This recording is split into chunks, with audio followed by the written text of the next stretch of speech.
Welcome to or back to Mutant Memories, the series where I talk about all things related to the X universe. Today I'm continuing my deep dive into the original run of the New Mutants comic book series with New Mutants issue number 4, titled Who's Scaring Stevie, which originally hit stands on June 10th, 1983.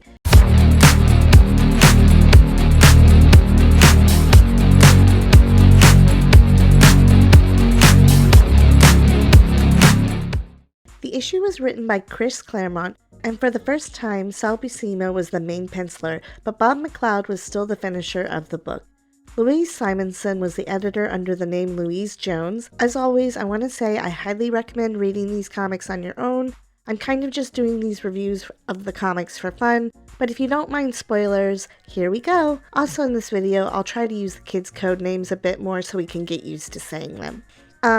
In this video, there is a content warning of abuse and harassment, so if that's not something you want to engage with, I would recommend skipping this one because that's pretty much the entire plot is mostly harassment, and there's mention of abuse at the end of the comic book, so this might be one you want to skip if you're sensitive to those topics. The plot. In this issue, the first thing that happens is Stevie receives a weird phone call. It's a typical creeper call, and the person said that Stevie knows what they want and they are going to come get it. Stevie says to bring it on so she can rip them apart. Shan comes into the room just as Stevie is hanging up the phone and urges Stevie to call the police again. Apparently this has been going on for a while. And Stevie says that the police say they cannot help because verbal harassment is not that serious of a crime. Shan then suggests that the New Mutants or X-Men could try and help, but Stevie says that it's okay. She goes into her studio and one of her students named Peter is there cleaning up. Stevie tells Shan to go away, and then we switch scenes to Xavier's school for gifted youngsters.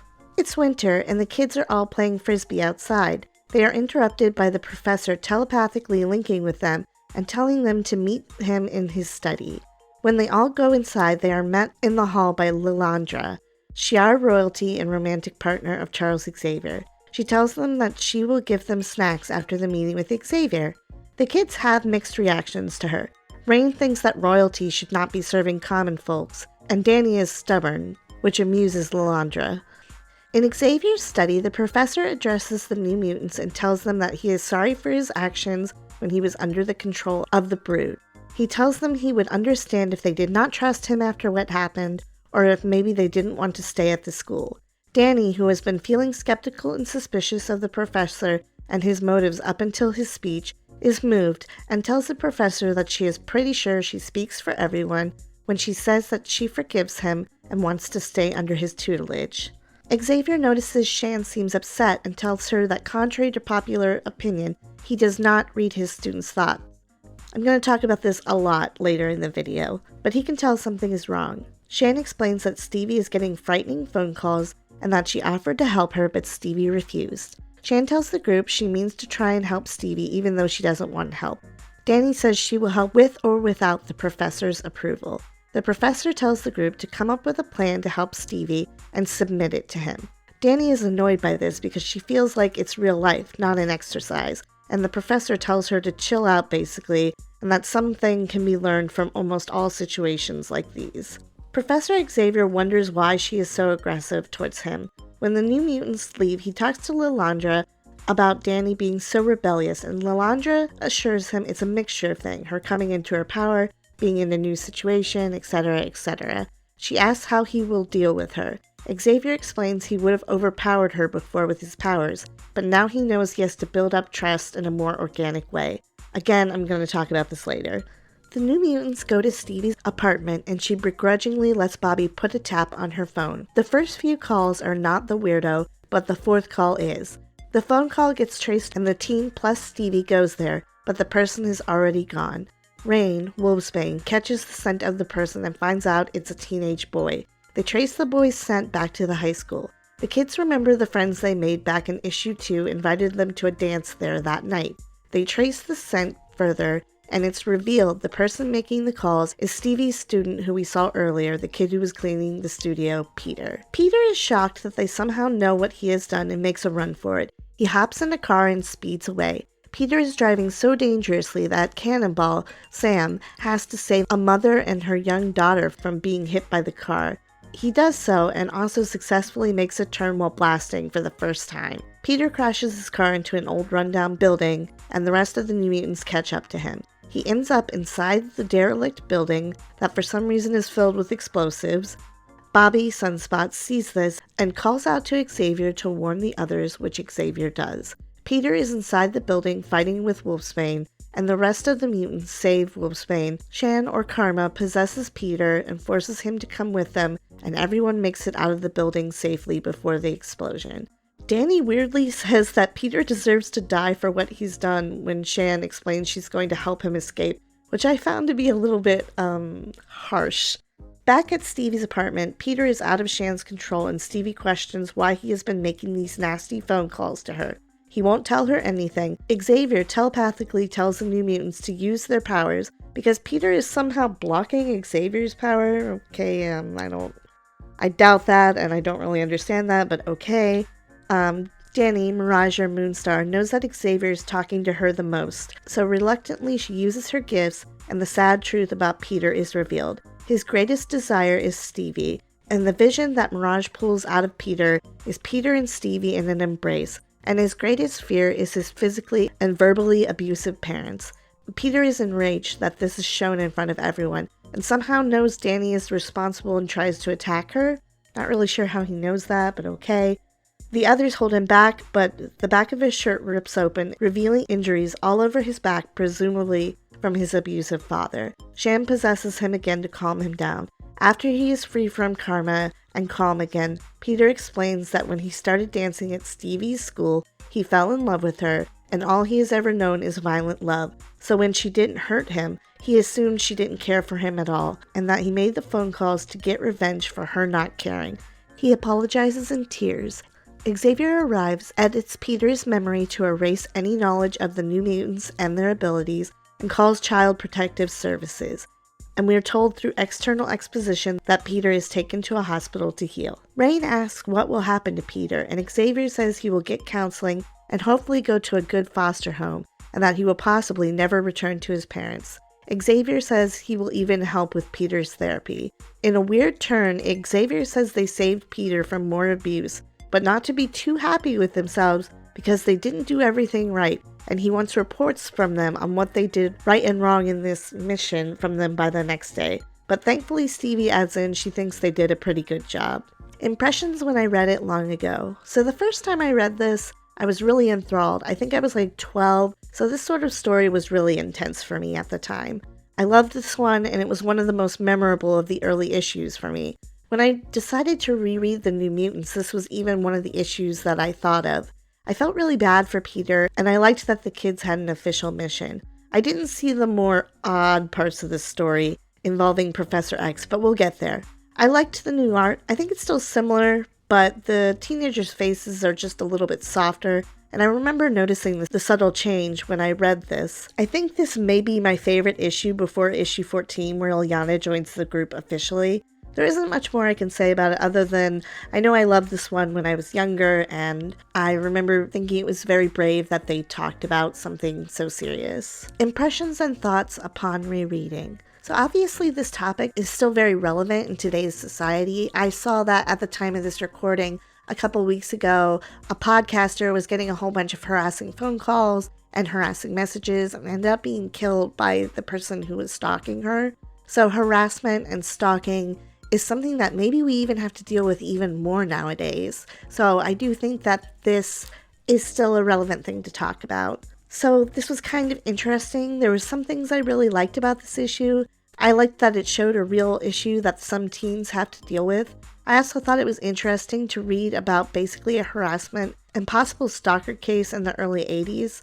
I like that this was a little different than the rest of the issues so far. There was still action, but there was a criminal element to it that wasn't giant robots or aliens. Nothing against giant robots or aliens, it's just that's all we've seen so far, so this was a little bit different, and I liked that. I also liked that I was literally just complaining about how the kids seem too good at controlling their powers, and this issue shows Cannonball, or Sam, struggling to turn while he's blasting through the air with the people he's trying to save. Also, the fighting just seemed more realistic this time around.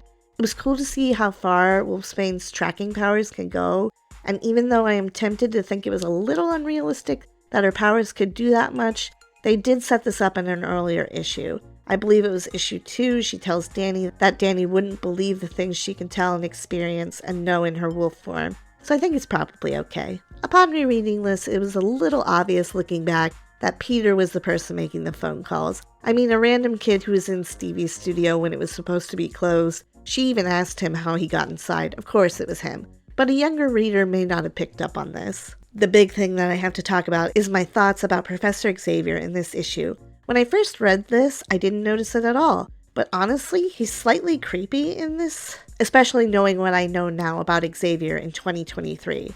So if you don't know, Professor X is no saint. He has lusted underage Jean Grey, sent a group of mutants to certain death for his own means, wiped the minds of people to serve his own purposes, invaded Magneto's mind and turned him into a vegetable at one point, and he was a kind of shitty dad. Taught Jean Grey to invade innocents' minds, had plans to kill all of his students in case things went wrong, fakes his own death early on in the original X-Men just to screw with his students, and he's done so many other bad or less than savory things. I'll put some links in the description where you can read more about all the things that have been revealed about Xavier and his bad behavior. So the fact that not once, but twice, Xavier has pretty much recruited child soldiers is very strange. I mean, it has to happen for the story to happen, but if you really think about it, it's kind of odd.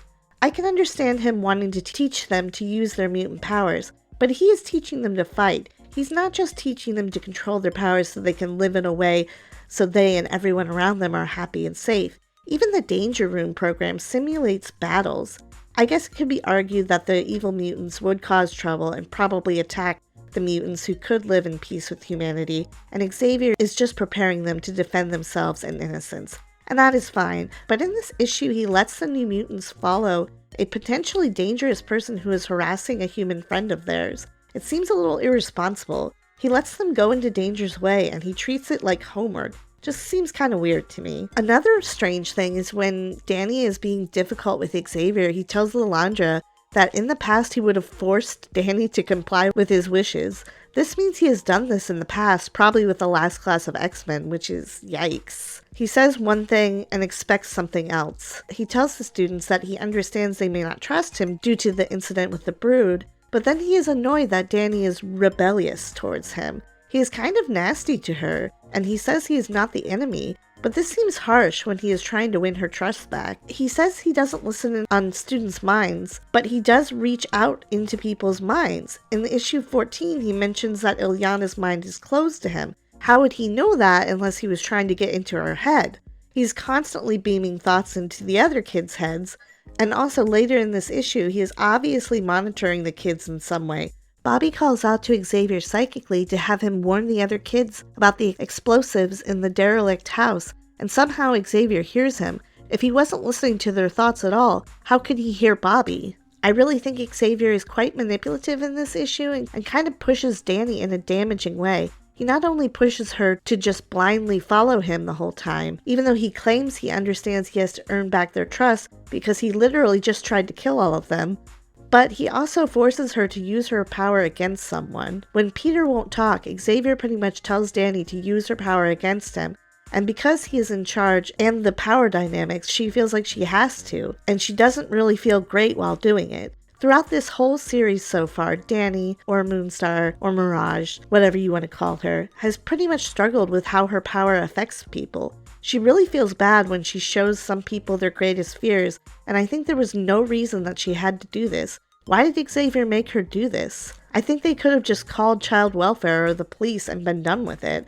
I also kind of think it's unlikely that a human like Peter could fight against Xavier's mental abilities. This seemed unlikely to me. Did they just not want to make Xavier seem invasive? But he was already ready to do it, so I guess for drama purposes, it was up to Danny to use her powers, but it seems unfair and a little unsettling for Danny. Overall, I would give this an 8 out of 10. A 3 for art, a 3 for story, a 1 for character development, and a 1 for if it holds up or not. I think it's actually more interesting to look back on this issue now with all the discourse over the questionable things that Professor Xavier has done. Thank you for watching this video. If you have any suggestions on how I could improve these videos, or things you'd like to see more of, or topics you'd like to see, feel free to leave a comment below. And please like this video if you enjoyed it. Subscribe for more content like this. I have many more videos about the X universe and other random things coming. Be sure to also comment on what you think about Professor Xavier or this issue or anything related to the New Mutants. I love hearing what other fans think. Have a good day or night, and I hope you're doing well. Aisling out!